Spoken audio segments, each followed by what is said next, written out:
Hello hi எல்லாருக்கும் வணக்கம். Welcome back to miracle life with Rekha Sri channel. இன்றைக்கி நம்ம வீடியோவில் அண்டர் வெயிட்டாக இருக்கிறவங்க ப்ரெக்னென்சி ட்ரை பண்ணும்போது ஏதாவது ப்ராப்ளம் வருமா, ப்ரெக்னென்ட் ஆக முடியாதா, இந்த மாதிரி நிறைய ரீசன்ட் டைமில் கொஸ்டின்ஸ் வந்து எங்கிட்ட கேட்குறாங்க சில பேர். அது மட்டும் இல்லாமல் மெயிலில் கூட சில மெயில் பார்த்திங்கன்னா ஒல்லியாக இருக்கிறவங்க ப்ரெக்னென்ட் ஆக முடியாதா, இந்த மாதிரி வந்து எங்கிட்ட டிஸ்கஸ் பண்ணியிருந்தாங்க. சரி, இதை வந்து ஒரு வீடியோவாக மேக் பண்ணி போட்டுடலாம். பிகாஸ் இந்த மாதிரி டவுட் இருக்கிறவங்களுக்கு இந்த வீடியோ போட்டால் யூஸ்ஃபுல்லாக இருக்கும் அப்படின்னு நினச்சி தான் இதை பற்றி ஒரு வீடியோவாக நான் உங்கள் கூட ஷேர் பண்ணிக்க போகிறேன். அது மட்டும் இல்லாமல் மெயினாக நான் இதை பற்றி பேச வேறு ஒரு இம்பார்ட்டண்ட் ரீசன் இருக்குது. அது என்ன அப்படின்னா, நானுமே ஒரு அண்டர் வெயிட் பர்சன் தான். சின்ன வயசில் இருந்தே நான் ஒல்லியாக தான் இருப்பேன். என்ன சாப்பிட்டாலும் பார்த்திங்கன்னா வெயிட் இன்க்ரீஸ் ஆகவே இல்லை. நாட்டு மருந்து, அப்புறம் இங்கிலீஷ் மெடிசன், இந்த மாதிரி எல்லாமே நான் ட்ரை பண்ணியிருக்கேன். பட் எதுவுமே வெயிட் இன்க்ரீஸ் பண்ணவே இல்லை. எல்லாமே வந்து ஃபெயிலியர் தான் ஆச்சு. என்னோடய வெயிட் எப்போவுமே 40 கிலோவை தாண்டினதே கிடையாது. 36, 37, 38, 39 இந்த ரேஞ்ச்லேயே தான் மாறி மாறி இருக்கும். என்னோடய மேரேஜ் அப்போவுமே என்னோடய வெயிட் பார்த்திங்கன்னா 38 கேஜி, அவ்வளோதான். நிறைய பேர் வந்து என்ன பொண்ணு இவ்வளோ ரொம்ப ஒல்லியாக இருக்குது அப்படின்னு வந்து சொன்னாங்க. ஸோ பேசிகிட்டு இருக்கவங்க பார்த்தீங்க அப்படின்னா, குண்டாக இருந்தால் என்ன இவ்வளோ குண்டு அப்படிம்பாங்க, ஒல்லியாக இருந்தால் ரொம்ப ஒல்லியாக இருக்குது, ஈக்கள் மாதிரி இருக்குது அப்படின்னுவாங்க. ஸோ பேசுகிறவங்க ஏதாவது பேசிகிட்டே தான் இருப்பாங்க. அதெல்லாம் நம்ம வந்து கண்டுக்காமல் போயிட்டே இருக்கணும். அவங்களெல்லாம் பார்த்துட்டே இருந்தோம் அப்படின்னா நம்ம வாழ்க்கையே வாழ முடியாது. ஒரு வழியாக எனக்கு வந்து மேரேஜ் ஆகிடுச்சு. அதுக்கப்புறம் 2 மந்த்ஸ்லேயே பார்த்திங்கன்னா நான் வந்து ப்ரெக்னென்ட்டும் ஆகிட்டேன். அந்த ப்ரெக்னென்சி பார்த்திங்க அப்படின்னா எனக்கு வந்து சக்ஸஸ்ஃபுல்லாக போகலை. மிஸ்கேரேஜ் ஆகிடுச்சு. ஒரு 2 மந்த்ஸ்லேயே பார்த்திங்கன்னா மிஸ்கேரேஜ் ஆகிடுச்சு. பட் அதுக்கான ரீசன் வந்து நான் அண்டர் வெயிட்டாக இருக்கிறது கிடையாது.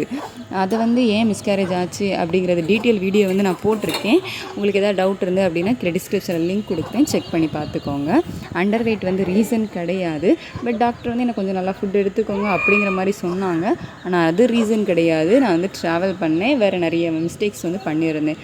ஸோ அதனால அதுக்கப்புறம் பார்த்திங்க அப்படின்னா மிஸ்கேரேஜுக்கு அப்புறம் வெயிட் இன்க்ரீஸ் ஆகும் அப்படிங்கிற மாதிரி சொல்ல ஆரம்பித்தாங்க.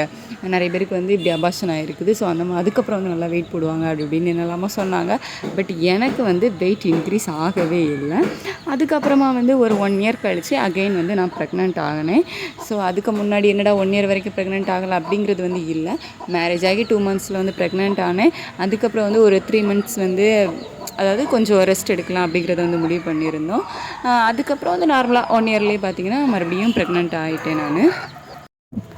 ஸோ அந்த ப்ரெக்னென்சிலேயுமே என்னோடய வெயிட் வந்து 38 கேஜி அந்த மாதிரி தான் வந்து இருந்துச்சு. அதுக்கப்புறமா வந்து வாமிட்டிங் அந்த மாதிரி இருக்கிறதுல கண்டிப்பாக வெயிட் வந்து அதை விடைக்குமே வந்து கம்மியாக ஆரம்பிச்சுது. ஸோ அந்த ப்ரெக்னென்சி பார்த்திங்க அப்படின்னா நல்ல ஒரு ஹெல்த்தியான ப்ரெக்னென்சியாக தான் இருந்துச்சு. ஃபஸ்ட்டு 3 மந்த்ஸில் வந்து 38 இருந்த என்னோடய வெயிட்டு பார்த்திங்கன்னா கம்மியாக ஆரம்பிச்சுது. ஒரு 35 கேஜி அந்த மாதிரி ரேஞ்சுக்கெலாம் வந்து 35 கேஜி அந்த அளவுக்குலாம் பார்த்திங்க அப்படின்னா வந்துடுச்சு. ஸோ ப்ரெக்னென்சியில் எல்லாருக்குமே தெரியும், ஃபஸ்ட்டு வந்து ஒரு 3 மந்த்ஸ்க்கு வந்து வெயிட் லாஸ் தான் இருக்கும். ஸோ நம்மளோட வெயிட் ஏற்கனவே அண்டர் வெயிட் அப்படிங்கிறதுனால அது ஒரு பெரிய விஷயமாக வந்து எல்லோரும் பார்த்தாங்க.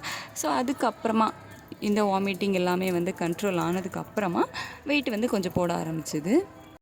என்னோடய அண்டர் வெயிட்டை பற்றி என்னை சுற்றி இருக்கிறவங்க தான் பெரிய விஷயமாக பார்த்தாங்களே தவிர, இந்த டாக்டர் வந்து எதுவுமே அதை பற்றி பெரிய ஒரு விஷயமாகவே அவங்க வந்து சொல்லலை.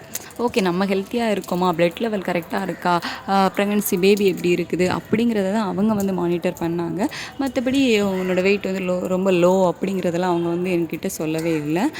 வழக்கம் போல் அந்த விட்டமின் டேப்லெட்ஸ் கொடுப்பாங்கள்ல, அயன் டேப்லெட்ஸ், ஸோ அந்த மாதிரி டேப்லெட் வந்து எனக்கு வழக்கம் போல் எல்லாேருக்கும் கொடுப்பாங்க. ஸோ அந்த மாதிரி தான் வந்து கொடுத்துருந்தாங்க. மற்றபடி ஹெல்த்தியாக வந்து சாப்பிட சொன்னாங்க. ஃபஸ்ட்டு 3 மந்த்ஸ் அப்சல்யூட்லி கண்டிப்பாக நம்மளால் வந்து சாப்பிட முடியாது. ஓகே, உங்களுக்கு இதெல்லாம் வந்து ஒத்துக்குதோ அந்த மாதிரி ஃபுட்டு வந்து எடுத்துக்கோங்க, நிறைய வாட்டர் இன்டேக் பண்ணுங்கள் அந்த மாதிரி வந்து சொல்லியிருந்தாங்க.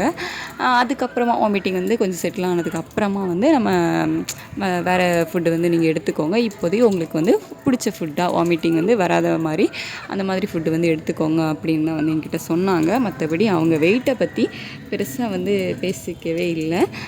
நம்மளை 4 விதமாக சொல்லுவாங்கள்ல, அந்த 4 பேர் தான் இந்த வெயிட்டை பற்றி வந்து ஓவராக பேசிகிட்டு இருந்தாங்க. பட்டு நான் வந்து அது ரொம்ப கண்டுக்கவே இல்லை. அதை வந்து அந்த ப்ரெக்னென்சி எனக்கு நல்லபடியாகவே போச்சுது. ஸோ அதில் வந்து என்னோடய வெயிட் வந்து இன்க்ரீஸ் ஆச்சுது அப்படின்னு வந்து நான் ஆல்ரெடி சொல்லிட்டேன். ஸோ எவ்வளோ வெயிட் வந்து நான் இன்க்ரீஸ் ஆனேன் அப்படின்னு உங்களுக்கு தேவைப்பட்டுச்சு அப்படின்னா சொல்லுங்கள், நான் வந்து நெக்ஸ்ட் வீடியோவை வந்து போடுறேன். அதுக்கப்புறமா ஸோ அந்த சக்ஸஸ்ஃபுல் ப்ரெக்னென்சிக்கு அப்புறமா டெலிவரிக்கு அப்புறமா என்னோடய வெயிட் வந்து எந்த மாதிரி இருந்துச்சு அதாவது என்னோடய அண்டர் வெயிட்லேருந்து அது 40 கேஜிக்கு மேலே போச்சுதா, அதாவது ஆஃப்டர் டெலிவரிக்கு அப்புறமா பேபி பிறந்ததுக்கப்புறமா 40 கேஜிக்கு மேலே வந்துச்சா, இல்லை மறுபடியும் பழைய வெயிட்டுக்கே நான் வந்து வந்துட்டேனா அப்படிங்கிறதெல்லாம் நான் வந்து நெக்ஸ்ட் வீடியோவில் வந்து நான் உங்களுக்கு சொல்லுறேன். ஸோ நீங்கள் வந்து குண்டாக இருக்கீங்க, ஒல்லியாக இருக்குங்க அப்படிங்கிறது வந்துட்டு ப்ரெக்னென்சியில் ஒரு மேட்ரே கிடையாது. பிகாஸ் குண்டாக இருந்தாலும் நிறைய பேர் பார்த்திங்கன்னா மேரேஜ் ஆனதுமே ப்ரெக்னென்ட் ஆகி பேபி வந்து வந்திருக்குது. அதே மாதிரி குண்டாக இருக்கிறவங்களுக்கும் நார்மல் டெலிவரி வந்து ஆகிருக்குது. ஒல்லியாக இருக்கிறவங்களுக்கும் ஹெல்த்தியாக ப்ரெக்னென்சி ஆகி நல்லபடியாக குழந்த வந்து பிறந்திருக்குது. ஸோ இந்த நார்மல் டெலிவரி, சிசேரியன் அப்படிங்கிறது ஹைட்டாக இருக்கிறவங்களுக்கு நார்மல் டெலிவரி, இந்த குட்டையாக இருக்கிறவங்களுக்கு சிசேரியன் அப்படிங்கிறது எப்படி ஒரு மித்தோ அந்த மாதிரி இதுவுமே பார்த்திங்கன்னா ஒரு கரெக்டான விஷயமே வந்து கிடையாது. நம்ம வந்து நல்ல மாதிரி ஹெல்த்தி ஃபுட் எடுத்துக்கிட்டாலே போதும். இந்த ஒல்லியாக இருக்கிறது, குண்டாக இருக்கிறது பார்த்திங்கன்னா நம்மளோட பரம்பரையாக அந்த மாதிரி கூட இருக்கும் நிறைய பேருக்கு. ஸோ அதெல்லாம் வந்து ப்ரெக்னென்சியில் ஒரு பெரிய மேட்ராகவே நம்ம பார்த்துக்கிட்டு இருக்கக்கூடாது. உங்களுக்கு வந்து பேபி ரொம்ப டிலே ஆகுது அப்படின்னும் போது ஜஸ்ட் உங்களோட பாடியை வந்து ஒரு செக்கப் பண்ணிக்கோங்க. நம்மளோட யூட்ரஸில் ஏதாவது ப்ராப்ளம்ஸ் இருக்குதா, கர்ப்பப்பை வந்து வீக்காக இருக்குதா அப்படிங்கிறத வந்து ஒன் டைம் செக் பண்ணிக்கிறது வந்து பெஸ்ட்டு. நீங்கள் ஒல்லியாக இருக்கீங்க, அதனால தான் உங்களுக்கு வந்து நீங்கள் வந்து ப்ரெக்னென்ட் ஆக முடியலை, ப்ரெக்னென்சியில் ப்ராப்ளம் இருக்குது அப்படிங்கிறது வந்து ஒரு கரெக்டான விஷயமே வந்து இல்லை.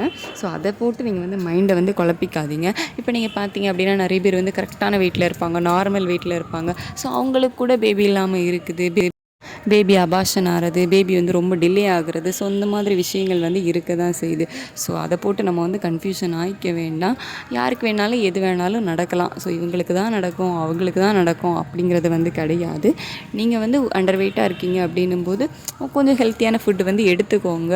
அப்படி எடுத்தும் உங்களுக்கு வெயிட் இன்க்ரீஸ் ஆகலை அப்படிங்கும்போது அது நம்ம வந்து ஒன்றும் பண்ண முடியாது. அது நம்ம ஜீனில் இருக்கக்கூடியதாக கூட இருக்கலாம். ஸோ அதை போட்டு நம்ம வந்து பெருசாக ப்ரெஷர் பண்ணிக்க வேண்டிய அவசியம் இல்லை. நல்ல ஹெல்த்தியான ஃபுட்டு வந்து சாப்பிடுங்க. உங்களோட பிளட்டில் வந்து ஹீமோக்ளோபின் லெவல்லாம் வந்து கரெக்டாக இருக்குதா அப்படிங்கிறத வந்து பார்த்துக்கோங்க. அவ்வளோதான். உங்களுக்கு இந்த வீடியோ வந்து யூஸ்ஃபுல்லாக இருந்திருக்கும் அப்படின்னு நினைக்கிறேன். உங்களுக்கு என்கிட்ட ஏதாச்சும் கேட்கணும்னு தோணுச்சு அப்படின்னா கீழே கமெண்ட் பாக்ஸில் கமெண்ட் பண்ணுங்கள், நான் கண்டிப்பாக ரிப்ளை பண்ணுறேன்.